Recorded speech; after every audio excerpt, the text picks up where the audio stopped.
Hello friends, welcome back to my channel. எல்லோரும் எப்படி இருக்கீங்க? ஸோ இன்றைக்கி நம்ம வ்ளாகில் நிறைய விஷயம் பார்க்க போகிறோம். கண்டிப்பாக உங்களுக்கு ரொம்ப பிடிக்கும்.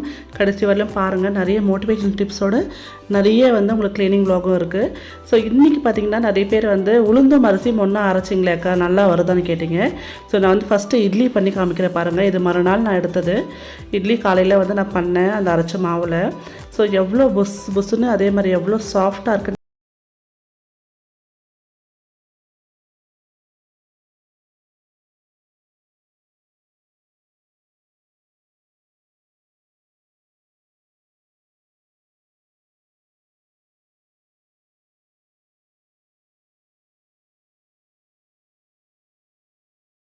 புசுன்னு இருக்கு இல்லையா? ஸோ இது எவ்வளோ சாஃப்டாக இருக்குன்னு நான் இப்போ காட்டுறேன் பாருங்கள்.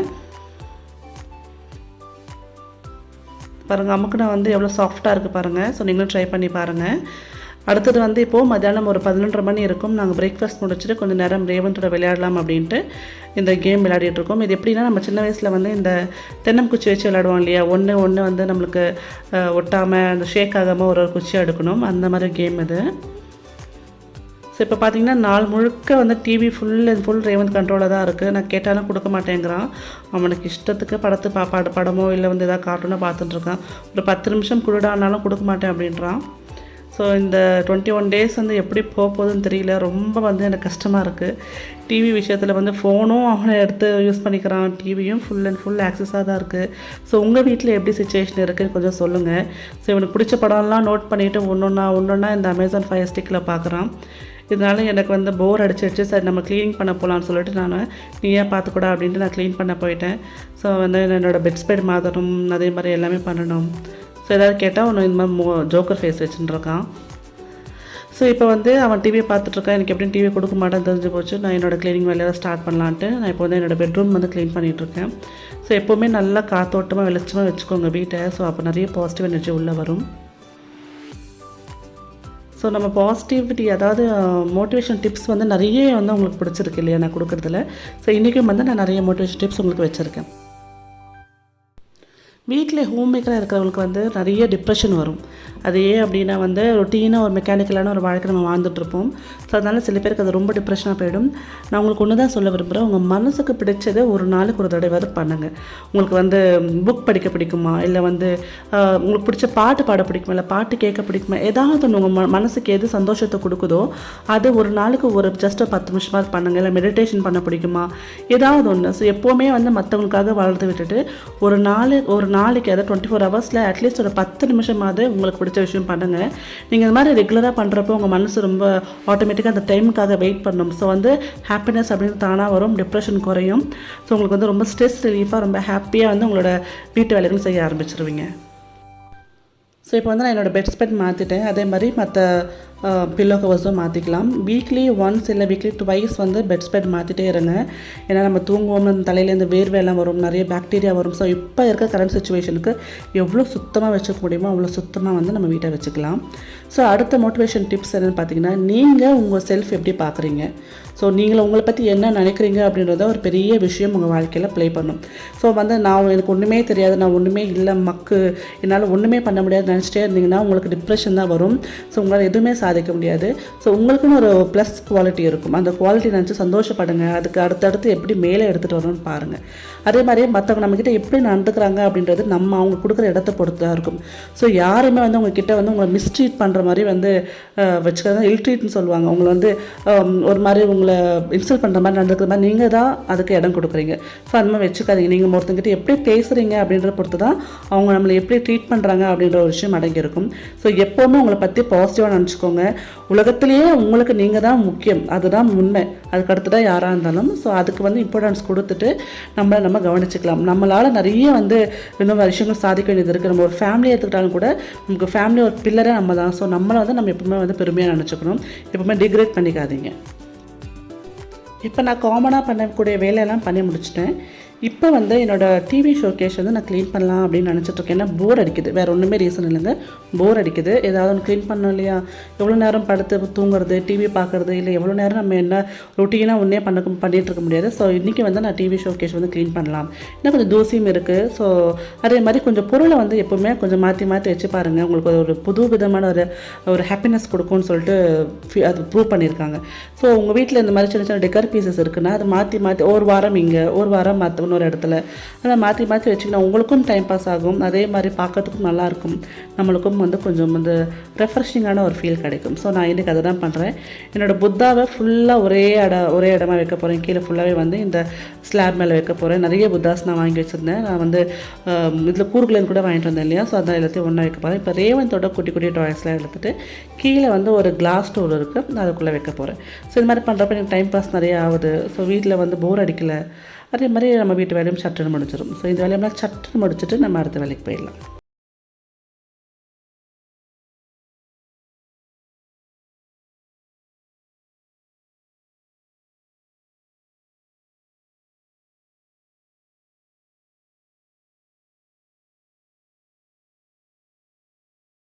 யாரை நெக்லெக்ட் பண்ணுறாங்களோ, ஸோ அவங்கள வந்து திருப்பி உங்கள் லைஃப்பில் நீங்கள் அவங்கக்கிட்ட வந்து ஒரு அப்ரோச் பண்ணி திருப்பி அவங்கள டிஸ்டர்ப் பண்ணவே பண்ணாதீங்க.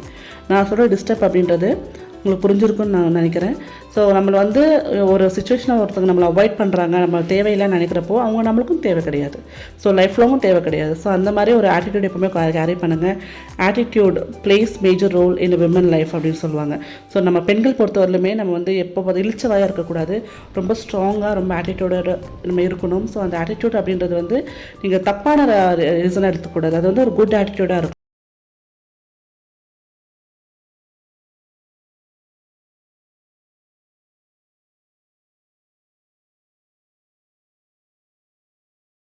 பெரிய வேலையை வந்து கடகடான்னு முடிச்சிடுறேன். ஸோ இந்த மாதிரி ஒரு வேலை பண்ணுறப்போ, நம்ம வந்து ஒரு பெரிய வேலை ஒன்று பண்ணுறப்போ நம்மளுக்கு பிடிச்ச பாட்டு கேட்டுகிட்டே பண்ணிங்கன்னா ரொம்ப ப்ளசண்ட்டாக இருக்கும். இப்போ பாருங்கள், நான் ஃபுல்லாக க்ளீன் பண்ணி முடிச்சுட்டேன். இந்த செட்டப் எப்படி இருக்குதுன்னு மறக்காமல் எனக்கு கமெண்ட் பண்ணுங்கள். கரெக்டாக நீட்டாக ஆர்கனைஸ் பண்ணியிருக்கேன், இல்லை வேறு ஏதாவது மாற்றலாமா, உங்களுக்கு ஏதாவது ஐடியாஸ் இருக்கா? ஸோ இந்த இதில் இந்த ப்ளேஸில் இது வேணாங்க்கா, வேறு ஏதாவது வைங்கன்னு சொல்லி நீங்கள் நிறைய ஐடியாஸ் கொடுப்பீங்க இல்லையா? ஸோ அந்த மாதிரி ஐடியாஸ் இருந்தால் கண்டிப்பாக கொடுங்க. நான் வந்து கண்டிப்பாக அது வந்து நான் மாற்றி வைக்கிறேன்.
கூட்டு பண்ணியாச்சு, சாதமும் ரெடி ஆகிடுச்சு, சாப்பிட்டுடலாம்.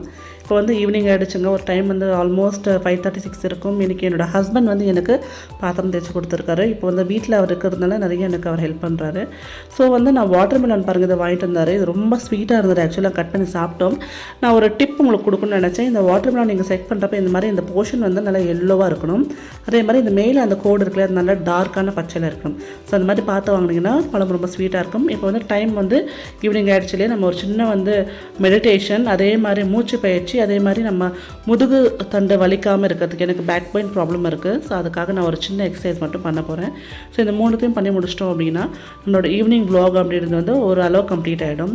ஸோ நான் இந்த மூச்சு பயிற்சி எதுக்கு பண்ணுறேன் அப்படின்னா, இப்போ இருக்கிற இந்த சுச்சுவேஷனில் இந்த பயிற்சி பண்ணுறப்போ ரொம்ப நல்லது லங்ஸுக்கு அப்படின்னு சொல்கிறாங்க. ஸோ அதனால் நான் அதை ஆல்ரெடி கற்றுக்கிட்டேன். நான் யோகா கிளாஸ் பண்ணப்போ கற்றுக்கிட்டேன். ஸோ அதை இப்போ நான் கொஞ்சம் ரெகுலராக ஒரு வாரமாக பண்ணிகிட்ருக்கேன். இது பண்ணுறது, நான் மெடிடேஷன் பண்ணுறதுனால கொஞ்சம் கோவம் கம்மியாகுது. அதே மாதிரி நம்மளுக்கு வந்து ரொம்ப வந்து என்ன சொல்கிறது, டெம்பர்னு சொல்லுவாங்க, அடிக்கடிக்கு வந்து ஷார்ட் டெம்பர் ஆகாமல் இருக்கிறதுக்கு ரொம்ப ஹெல்ப்பாக இருக்குது. மூச்சு பயிற்சி நம்ம உடம்புக்கு ரொம்ப ரொம்ப நல்லது. அதே மாதிரி இப்போ நான் பண்ணுற இந்த ஒரு ஆசனம் பாருங்கள், இது எதுக்கு அப்படின்னா, எனக்கு ரேவன் பிறந்ததுக்கப்புறம் பேக் பெயின் ப்ராப்ளம் இருந்தது. ஸோ நான் இதை பண்ணி பண்ணி பண்ணி எனக்கு ஓரளவுக்கு நல்லா கம்மியாகிடுச்சு. ஸோ திருப்பியும் வந்து இது மாதிரி பண்ணால் முதுகு ப்ராப்ளம் இல்லாமல், அதாவது முதுகு வலி ப்ராப்ளம் இல்லாமல் இருக்கலாம் அப்படின்றதுனால இதை நான் பண்ணேன். இது எனக்கு ஜிம்மில் சொல்லிக் கொடுத்தாங்க. இந்த ஒரு இது மட்டும் எனக்கு ஜிம்மில் சொல்லிக் கொடுத்தாங்க. ஒரு 4 to 5 years பிஃபோர் நான் இதை வந்து கற்றுக்கிட்டேன். பட் நான் அப்பப்போ பண்ணிகிட்டு இருந்தேன். இப்போ ரெகுலராக பண்ண